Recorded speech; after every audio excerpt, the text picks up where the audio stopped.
વિદ્યાર્થી મિત્રો, મારી યુટ્યુબ ચેનલ પર આપનું હાર્દિક સ્વાગત છે. આજે આપણે કોર્પોરેટ એકાઉન્ટિંગની અંદર ઉદાહરણ નંબર 11 પેજ નંબર 156 થી 58 છે એ વિશે આપણે જોઈશું.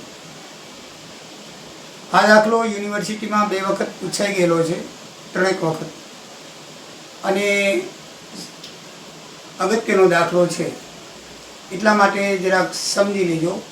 સાથે પાઠ્યપુસ્તક રાખશો તો તમને વધારે સમજણ પડશે. પાન નંબર 156 પર તેની રકમ છે. તો મિત્રો, આ દાખલાની અંદર એક પાકું સરવૈયું આપવામાં આવેલું છે અને નીચે સૂચના લખેલી છે કે ભાઈ રિડીમેબલ પ્રેફરન્સે પરત કરવા માટે 5% પ્રીમિયમથી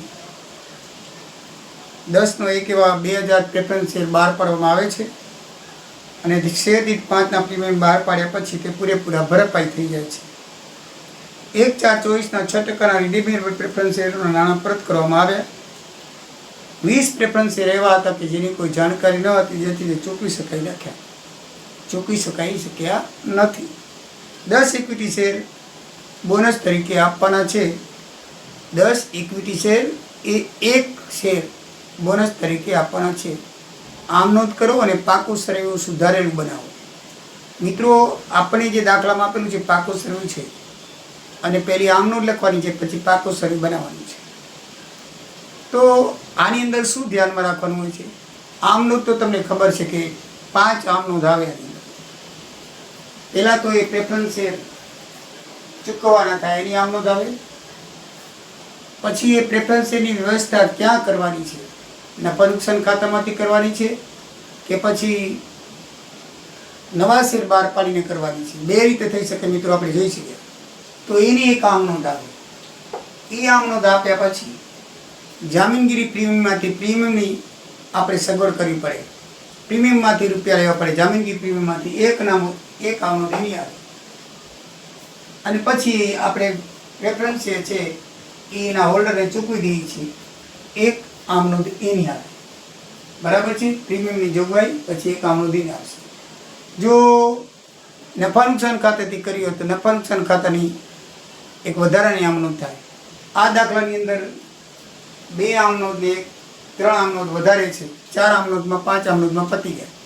વધારાની એમ છે કે આમાં શેર બાળ્યા પડે પછી પણ મૂડી તૂટે છે, જેથી નફા નુકસાન ખાતામાંથી જોગવાઈ કરવી પડે છે. એટલે એક નફા નુકસાન ખાતાની એક વધારે આમ નોંધ થાય છે. છેલ્લે આપણે બોન્ડ શેર બહાર પાડવાના હોવાથી એક ચૂકવવાના થયા, એક ચૂકવ્યા એની, એટલે 7 આમ નોંધ થાય છે. તમે એનો ક્રમ ગોઠવી નાખો કે ભાઈ આમ તો 5 જ આમ નોંધ થાય. બરાબર છે? એક ચૂકવવાના થાય ત્યારે એ ચૂકવવાની વ્યવસ્થા કેમાં કરવી? બેંક નફા નુકસાન ખાતેથી કરવાની છે કે નવા શેર બહાર પાડીને કરવાની છે? પછી પ્રેફરન્સ શેર હોલ્ડરને આપણે ચૂકવીતા જામીનગીરી પ્રીમિયમમાંથી પ્રીમિયમની જોગવાઈ કરવાની આવે છે, અને છેલ્લે એ હોલ્ડરને પૈસા ચૂકવી દેવામાં આવે છે. 5 આમ નોંધ થાય. અને વધારે જો માહિતી આપેલી બોન્ડ શેર બહાર પડ્યા તો 2 એની થાય. બરાબર છે? એટલે આમ નોંધ લખવામાં તમને કોઈ તકલીફ પડવી જોઈએ નહીં. પછી એ આમ નોંધને આધારે આપણે પાકા સરવૈયામાં દર્શાવેલ કયા ફંડનો ઉપયોગ કર્યો છે અને કયા ફંડમાં પૈસા આવ્યા છે એના આધારે આપણે નવું પાકું સરવૈયું બનાવવાનું હોય છે. ચલો આપણે જોઈએ. સૌથી પહેલાં પાકા સરવૈયામાં 6000ના 6% રિડીમેબલ પ્રેફરન્સ શેર 10 રૂપિયાનો એક આપેલા છે. 60,000 રૂપિયા લખ્યું છે. આપણે પાકા સરવૈયામાં જોવાનું કે કયા શેર આપણે પરત કરવાના છે. રિડીમેબલ શેર પરત કરવાના છે. 6000ના આપેલા છે, 10 રૂપિયાનો એટલે 60,000 રૂપિયા થાય. એટલે આપણે 60,000ની સગવડ કરવાની છે. હવે સગવડ માટે 2000ના પ્રેફરન્સ છે, 10 રૂપિયાનો એક 5 રૂપિયાના પ્રીમિયમ બહાર પાડવાનો છે. બરાબર છે? તો આપણે પહેલાં તો નાણાં જે પ્રેફરન્સ શેર છે એ ચૂકવાના થયા એની આમ નોંધ કરશું. રિડીમેબલ પ્રેફરન્સ શેર ખાતે ઉધાર 60,000, કારણ કે મૂળ કિંમત 60,000, 10 રૂપિયાનો એક એવા 6,000. પછી એમાં 5% પ્રીમિયમ આપવાનું છે. 10% 6,000, 5% 3,000, તો 3,000 પ્રીમિયમ થાય. શેર પ્રેફરન્સ શેર પ્રીમિયમ ખાતે ઉધાર 3,000 રૂપિયા થાય. એ પ્રેફરન્સ શેર હોલ્ડર ખાતે 63,000 રૂપિયા થાય. આ આમનું એમને ચૂકવવાના થયા એની થઈ બાબત જે રેડીમેડ પ્રેફરન્સ છે નાના 5% પ્રીમિયમ છે ચૂકવવાના થયા. હવે એની વ્યવસ્થા ક્યાંથી કરવાની છે? તો દાખલાની સૂચના મુજબ એમાં લખેલું છે કે 2000ના પ્રેફરન્સે 10 રૂપિયાના બહાર પાડવાના છે. 2000ના પ્રેફરન્સે 10 રૂપિયાના 10% વટાવેથી બહાર પાડવાના છે. 10 રૂપિયાના 2005%ના પ્રીમિયમ બહાર પાડવાના છે. 5% પ્રીમિયમથી બરાબર છે. તો 2000 છે 10 રૂપિયાના બહાર પાડીએ તો એની કિંમત થાય 20,000 રૂપિયા. કેટલી થાય? 20,000 રૂપિયા. હવે 5% લેખે એની જામીનગીરી 2000ના 5%. બરાબર છે. તો 20,000ના 5% કેટલા થાય? બરાબર 20 એક શેર છે એ 2000નું અને 10% એટલે એની કિંમત થાય 20,000 રૂપિયા. તો પ્રેફરન્સ સુરી 20,000 રૂપિયા થઈ. હવે જામીનગીરી પ્રીમિયમ ખાતે 10%.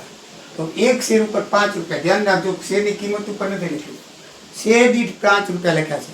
જો શેરની કિંમત ઉપર લખશો તો 1000 રૂપિયા થશે. દાખલાની રકમ બરાબર વાંચવાની. એમાં લખ્યું છે કે શેર દીઠ 5 રૂપિયા. તો કેટલા શેર છે? 2000. 1 ના 5 તો 10,000 રૂપિયા પ્રીમિયમ આપવાનું થશે. શેર દીઠ 5 રૂપિયા છે, 5% નથી લખ્યું. બરાબર ને? 5% શેર આપેલું હોય તો સીધું આપણે કેમ ટકા લખ્યું? તો સીધા 5% લખે 3000 લખી નાખ્યા. એટલે આમાં એમ નથી કીધું. આમાં એમ કીધું છે કે 10 રૂપિયાનો એક એવા 2000 શેર બહાર પાડવાના છે. તો એની મૂળ કિંમત 10 ગુણ્યા 2000 એટલે 20,000 રૂપિયા થાય. અને જામીનગીરી પ્રીમિયમ તરીકે આવશે એક શેરના 5 રૂપિયા પ્રીમિયમ આપવાનું છે. તો 2000 શેરના 5 રૂપિયા એટલે 10,000 રૂપિયા પ્રીમિયમ થાય. ટોટલ રકમ બેંક ખાતે ઉધારવાની થાય 30,000 રૂપિયા. કારણ કે પૈસા બેંકમાં આપે. બરાબર છે? તમને ખબર છે કે જ્યારે પણ કંપની શેર બહાર પાડે અથવા ડિબેન્ચર કે એવું લેવાનું થાય તો વ્યવહાર બધો બેંક દ્વારા થતો હોય છે. તો આપણે શેર જોતા હોય તો એપ્લિકેશન પણ બેંકમાં જમા કરાવવી અને બેંક જ આપણને શેર આપે. તો આ રીતે બેંક ખાતે ઉધાર 30,000 રૂપિયા થાય. 30,000 રૂપિયાની સગવડ તો થઈ ગઈ. બરાબર છે? એમાં પ્રેફરન્સરી મૂડીના ખાલી 20,000 રૂપિયા આપણી પાસે 60,000 રૂપિયા ચૂકવવાના થાય છે. હવે શેર બહાર પાડવાથી તો આપણી પાસે ખાલી 20,000 રૂપિયા આવ્યા. આ 10,000 રૂપિયા તો જામીનગીરી પ્રીમિયમ ખાતે આવશે. તો હજી 40,000 ખૂટે બીજો. તો 40,000 ખૂટે તો એની નફા નુકસાન ખાતેથી આપણે લઈ આવવા પડશે. ધ્યાન રાખજો, આ દાખલાની અંદર બરાબર ધ્યાન રાખજો. પ્રેફરન્સ શેર મૂડી આપણી પાસે 60,000 રૂપિયા છે કાકાસરિયામાં દર્શાવ્યા મુજબ. એ આપણે પરત કરવા છે 5%માં. તો આપણે 63,000 રૂપિયાની જોગવાઈ કરવી પડે. ટોટલ 63,000ની. ધ્યાન રાખજો, પ્રેફરન્સ શેરની મૂળ મૂડી હંમેશા બહાર પાડેલા અથવા તો નફા નુકસાન ખાતામાંથી જોગવાઈ થઈ શકે. જ્યારે પ્રીમિયમની જોગવાઈ, આજે પ્રીમિયમ છે એ જામીનગીરી પ્રીમિયમમાં થાય. એ બરાબર ધ્યાનમાં રાખવાનું. મૂળ રકમની જોગવાઈ બહાર પાડેલા શેરમાંથી અથવા તો નફા નુકસાન ખાતામાંથી કરવી પડે. જ્યારે પ્રીમિયમની જોગવાઈ શેર પ્રીમિયમ જામીનગીરી પ્રીમિયમ ખાતે કરવી પડે. બીજી નામનોંધ આપણે શેર બહાર પાડ્યા ત્યારે એના 20,000 રૂપિયા થયા અને જામીનગીરી પ્રીમિયમ ખાતે એક શેરના 5 એટલે 10,000 રૂપિયા થયા. ટોટલ 30,000 રૂપિયા બેંક ખાતે ઉધાર થયા. હવે આપણે 20,000 રૂપિયા ખાલી પ્રેફરન્સ સુધીના 12 શેર પાડીને આપણે વસૂલ કરી શક્યા. હજી 40,000 આપણે તૂટે તો એ 40,000 રૂપિયા આપણે નફા નુકસાન ખાતે ઉધાર કરી અને મૂડી પરત અનામત ખાતે લઈ જઈ અને સગવડ કરવી પડે. આપણે આગળ જોઈ ગયા છીએ કે નફા નુકસાન ખાતામાંથી ડાયરેક્ટ રકમ લેવાતી નથી. એના માટે મૂડી પરત અનામત ખાતું ખોલવું પડે ને એમાં લઈ આવવા પડે છે. તો 40,000 રૂપિયા નફા નુકસાન ખાતે ઉધાર કરી મૂડી પરત અનામત ખાતે લઈ આવી 40,000 જમા કર્યા. એટલે આ રીતે આપણે 40 અને 20 બહાર પડેલા શેરમાંથી ટોટલ 60,000ની સગવડ કરી આપી. એટલે એ નફા નુકસાન ખાતે ઉધાર 40,000, એ મૂડી પરત અનામત ખાતે 40,000 લખાશે. બાબત જે રિડીમેબલ પેન્શન છે પરત કરવા ખૂટતી રકમ નફા નુકસાન ખાતેથી લઈ આવ્યા. હવે આ 3,000 રૂપિયા જે છે પ્રીમિયમના, એ આપણી પાસે 10,000 જામીનગીરી પ્રીમિયમ છે. બરાબર છે? એમાંથી લઈશું. તો જામીનગીરી પ્રીમિયમ ખાતે ઉધાર 3000, એ પ્રેફરન્સ શેર પરત પ્રીમિયમ ખાતે 3000 રૂપિયા થશે. બરાબર છે. એટલે 63,000 ની જોગવાઈ થઈ ગઈ. કેવી રીતે થઈ? 20,000 ની જોગવાઈ થઈ પ્રેફરન્સ શેર બહાર પાડે એમાંથી, 40,000 રૂપિયા આપણે લઈ આવ્યા નફા નુકસાન ખાતેથી, અને આ 3000 પ્રીમિયમની જોગવાઈ કરી આપણે આ 10,000 રૂપિયા જે જામીનગીરી પ્રીમિયમ છે એમાંથી.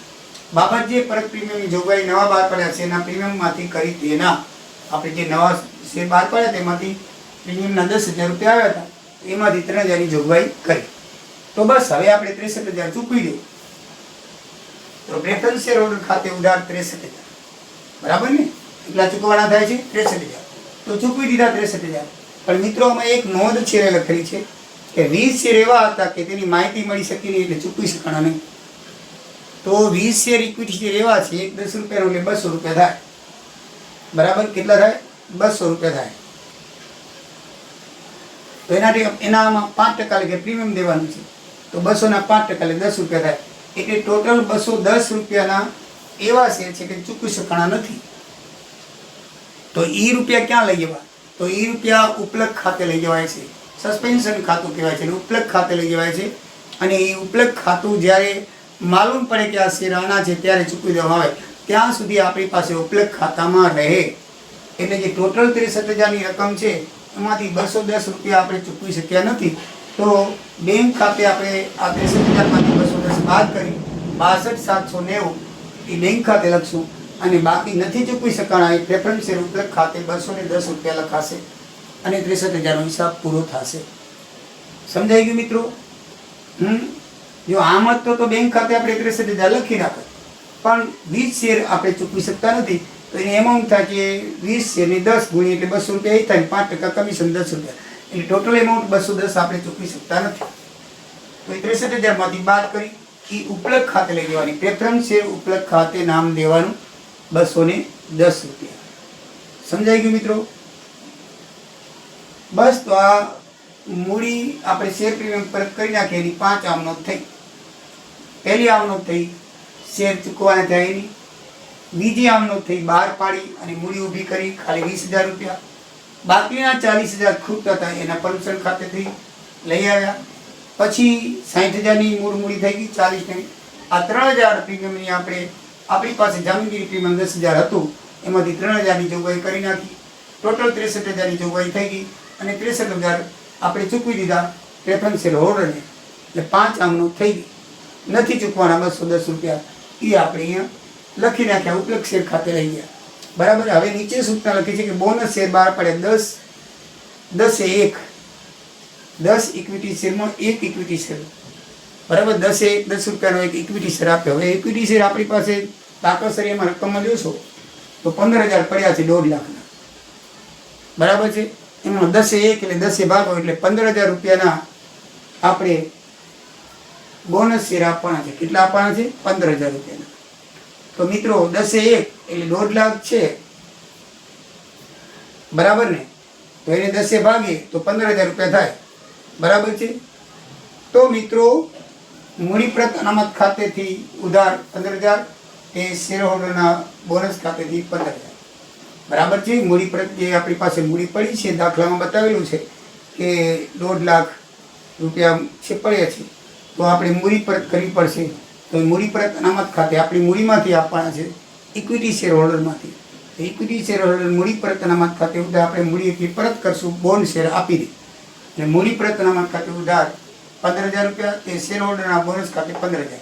આ ચૂકવવાના થયા. બોનસ જાહેર કર્યું એની આમનોટ. કેમ આપણે ચૂકવવાના થયા એની આમનોટ કરી છે એવી રીતે બોનસ જાહેર કર્યું અને બોનસ એટલે ચૂકવી દો. શેર હોલ્ડરના બોનસ ખાતે ઉધાર તે ઇક્વિટી શેર મૂડી ખાતે 15,000 જમા કરશું, કારણ કે રકમ આપણે શેમાંથી લઈ આવ્યા છીએ? ઇક્વિટી શેર મૂડીમાંથી. તો બાબત જે 10 શેરે 1 શેર બોનસ આપવું તેનો. તો મિત્રો આ 7 આમનોટની તમને બરાબર ખબર પડી ગઈ હશે. હવે પાકું સર્યું ફરીથી નવું બનાવવાનું છે, તો તમે રકમમાં જોતા જજો કે આપણે આમાં પાકા સરિયામાં શું શું ફેરફાર થયા. તો સૌથી પહેલો ફેરફાર એમાં લખ્યું છે કે 15,000 ઇક્વિટી શેર ₹10 એક એવા પૂરે ભરાયેલા આપણી પાસે હતા. તો બીજા આપણે બોનસ શેર બોનસ ચૂકવવા માટે બીજા આપણે 10 એક શેર બહાર પાડી, એટલે 15,000 રૂપિયાના બોનસ શેર વધી ગયા. આ ઇક્વિટી શેર છે, બરાબર ને?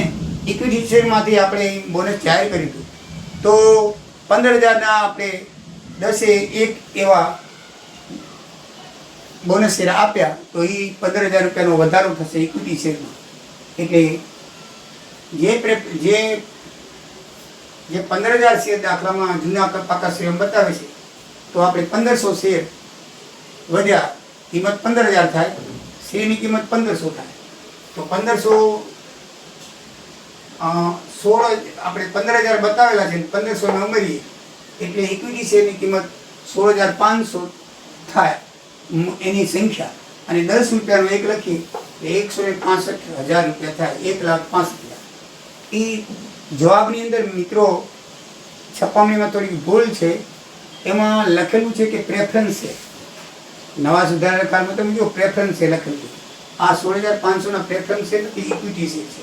1.5 લાખના હતા ને 15,000ના આપણે વધારે બોનસ બહાર પાડ્યું એના જાહેર કર્યા, એટલે આપણી પાસે ઇક્વિટી શેર મૂડી 1,65,000ની થઈ. એ થોડુંક ફેરફાર કરી નાખતો, એ પ્રેફરન્સ શેર નથી પણ ઇક્વિટી શેર છે, કારણ કે બોનસ શેરની સૂચના નીચે લખી છે ઇક્વિટી શેરમાંથી બહાર પાડવાની છે, બરાબર ને. એમાં ચોખ્ખું લખ્યું છે કે 10 ઇક્વિટી શેર દીઠ 1 શેર બોનસ આપવાનો છે, તો 10 એની કિંમત છે 15 લાખ રૂપિયા જૂના કાચા સળિયામાં પાકા સળિયામાં, એટલે 15,000ના રૂપિયા આપણે બહાર પાડી શકીએ. એટલે શેરની કિંમત 10 રૂપિયા હોય એટલે 10 ભાગી એટલે 1,500 શેર બહાર પાડે, કિંમત 15,000, એટલે શેરના સંખ્યામાં 1,500નો વધારો થયો. 15,000 શેર હતા, 1,500 વધ્યા એટલે 16,500 ઇક્વિટી શેર થયા.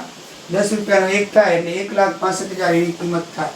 અને નવા સર્વેમાં આપણે જે જૂના સર્વેની જે પાકું સર્વે છે એમાં 1.5 લાખ ઇક્વિટી શેર લખ્યા છે ને, એને બદલે 15,000 આપણે જે બોનસ શેરના બહાર પાડે એ વધારો કરીને 1,65,000 નવી કિંમત લખવાની છે. બીજા જૂના સર્વેમાં 6,000 રૂપિયા 6% રિડીમેબલ પ્રેફરન્સ લખેલા છે, એ આપણે દઈ દીધા. કોને દઈ દીધા? શેર હોલ્ડરને. એટલે એ આવશે નહીં, પણ એના બદલામાં આપણે જે આ 2,000 શેર બહાર પાડ્યા હતા એ આપણી શેર મૂડી કહેવાશે. તો એ જે 2,000 શેર છે 10 રૂપિયાનો, એ 20,000 રૂપિયાના રેડીમેબલ પ્રેફરન્સ શેર આપણી પાસે રહેશે. જે રકમની અંદર દર્શાવેલા છે ને 6,000, એ તો આપણે ચૂકવી દીધા, બરાબર ધ્યાન રાખ. આપણે નવું પાકું સર્વે કેવી રીતે બનાવવાનું કે જે રકમનું જે પાકું સર્વે છે ને એમાં જોતા જવાનું કે કઈ એન્ટ્રીમાં ફેરફાર થયો છે.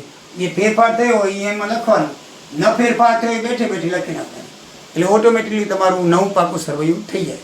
તો આપણે એક એક એન્ટ્રી જોતા જઈએ છીએ. પહેલાં ઇક્વિટી જવાબદારી જોઈ છે, એમાં શેર ભંડોળમાં જોયું કે ભાઈ 15,000ના ઇક્વિટી શેર હતા, 10,000 પૂરા ભરેલા 1.5 લાખ રૂપિયાનો, એમાં બોનસ શેરનો 15,000નો વધારો થયો, એટલે 1,50 ને બદલે 1,65 થયા, અને શેરની સંખ્યા 15,000 ને બદલે 1,500 વધ્યા એટલે 16,500 થઈ, રાઈટ. પછી લખ્યા છે 6,000% રિડીમેબલ પ્રેફરન્સ છે, એ આપણે ચૂકવી દીધા, એટલે પાકા શરીરમાંથી નીકળી જાય. એને બદલે એને ચૂકવવા માટે આપણે જે નવા બહાર પડ્યા હતા એ પાછી આપણી શેર મૂડી કહેવાય. એટલે એ લખવા પડે કે શેર મૂડીનો પ્રેફરન્સ શેર 2,000, દરેક 10 તો એક પૂરેપૂરા ભરેલા 20,000 આપણી શેર મૂડી રહેશે, બરાબર છે. એટલે આ બે સુધારો થયો, બરાબર ને. હવે આગળ વાંચીએ. અનામત અને વધારો નફા નુકસાન ખાતું 83,000 રૂપિયા લખ્યા છે, અનામત અને વધારો, બરાબર ને. હવે મિત્રો આ અનામત અને વધારામાં આપણે ખાસ ધ્યાન રાખવાનું, આ 3 આવે ને આવે. અનામત વધારામાં જો નફા નુકસાન ખાતામાંથી જોગવાઈ કરી હોય તો એ નફા નુકસાન ખાતું આવે. પછી પ્રીમિયમની જોગવાઈ આપણે જામીનગીરી પ્રીમિયમ કરી હોય એટલે જામીનગીરી પ્રીમિયમ આવે. અને મૂડી પરત અનામતની જે જોગવાઈ છે એ 25,000ની આમાં લખેલી છે, બરાબર છે. એ આપણે લખી છે, બરાબર. એ તમને મૂડી પરત અનામત કેવી રીતે આવે તમને સમજાય. તો સૌથી પહેલા આપણે જામીનગીરી પ્રીમિયમ 7,000 કેવી રીતે આવી? મિત્રો આપણી પાસે પૈસા આવ્યા હતા જામીનગીરી પ્રીમિયમના 10,000, એમાંથી 3,000 રૂપિયા આપણે ચૂકવી દીધા, તો બાકી જે 7,000 વધ્યા એ આપણી અહીંયા ઇક્વિટી જવાબદારીમાં આવશે. જામીનગીરી પ્રીમિયમ 7,000, બરાબર. જોઈ લીધો કેવી રીતે આવે છે જામીનગીરી પ્રીમિયમ 7,000. પછી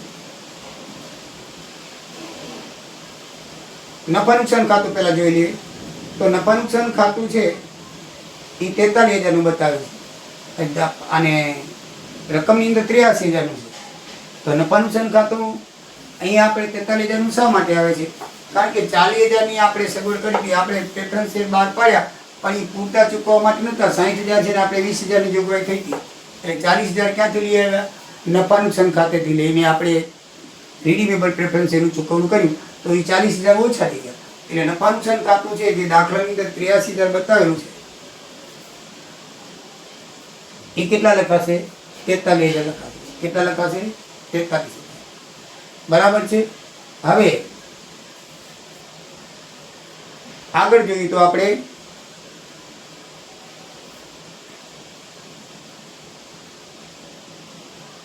ચાલુ દેવા આપેલા છે.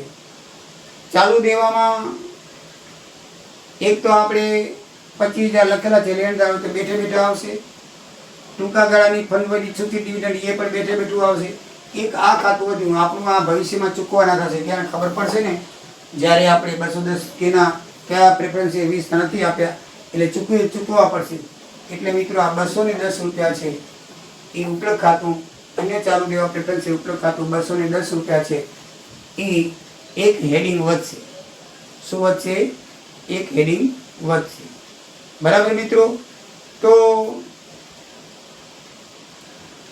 બધાની ખબર કે આમાં કેટલી આપણે ફેરફાર થયો એ તમને બધી ખબર પડી ગઈ છે. બરાબર છે. હવે મિલકતોમાં જોઈએ તો બિન ચાલુ મિલકતો 1,50,000, એમાં કાંઈ ફેરફાર નથી, એમને આવશે. ચાલુ મિલકતોમાં 75,000 માલ સામગ્રી સ્ટોક, ઇન્વેન્ટરી સ્ટોક કહેવાય ને, એ બેઠે બેઠું આવશે. વેપારી લેણા દેવાદારો 30,000, એ બેઠા બેઠા આવશે. અને મિત્રો રોકડ સમકક્ષ એવી જે બેંક સિલક આપી છે ને 80,000ની, એમાં હંમેશા ફેરફાર થાય. બરાબર ધ્યાનમાં રાખવાનું. આપણે દાખલામાં આપેલી છે 80,000 રૂપિયા. કેટલી આપેલી છે? 80,000 રૂપિયા. આપણી પાસે આવી કેટલી રોકડ? તો આપણે કેટલી રોકડ આવી? આપણે શેર બહાર પાડ્યા તો આપણી પાસે 30,000 રોકડ આવી. કઈ 30,000? આ બેંક ખાતું રેડીમેબલ પ્રેફરન્સ બહાર પાડ્યા ને એટલે આપણી પાસે 30,000 રોકડ આવે, એટલે એ કેસમાં ઉમેરાશે. 80,000માંથી બેંક સિલેક્ટ દાખલામાં આપી છે, 30,000 ઉમેરાશે, 1,10,000 થશે. એમાંથી આપણે ચૂકવાના કેટલા ચૂકવ્યા? રેડીમેબલ પ્રેફરન્સ 62,790 ચૂકવ્યા. એટલે કેટલા રહ્યા? 47,210 રૂપિયા બાકી રહ્યા. કેટલા રહ્યા? 47,000. કેટલા રહ્યા? 10 રૂપિયા બાકી રહ્યા. ધ્યાન રાખજો, 47,210 બાકી રહ્યા. તો એ કેસ નવા પાકા સળિયામાં આવશે. બરાબર છે મિત્રો? હવે આપણે આગળ જોઈએ તો 20,000 એક બોનસ શેર બહાર પાડી દે, એ પણ છે. હવે કોઈ આઈટમ રહી જતી નથી. બરાબર ને મિત્રો? તો 2-3 આઈટમમાં ફેરફાર થયા છે, એ આપણે લખ્યા કે ભાઈ ઇક્વિટી શેરમાં, શેર મૂડીમાં, નફા નુકસાન ખાતામાં, જામીનગીરી પ્રીમિયમમાં અને કેસમાં. આ 5 ફેરફાર છે એ આમનોંધ ઉપરથી આપણે લાવ્યા અને આપણને ખબર પડી ગઈ. બરાબર છે?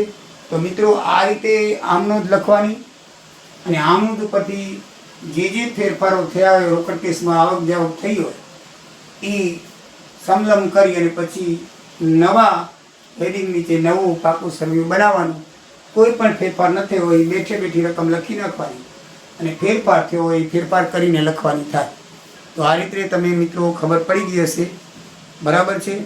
અને મને લાગે છે કે આમાં તમને કાંઈ પૂછવા જેવું નહીં હોય, છતાંય જો તમારે પૂછવું હોય તો તમે કોમેન્ટ કરી શકો છો અને જવાબ લઈ શકો છો. બરાબર છે? તો મિત્રો આવજો. જય દ્વારિકાધીશ, જય સિયારામ. રકમ તમને બતાવી દઉં. પાકું સર્વે આપેલું છે.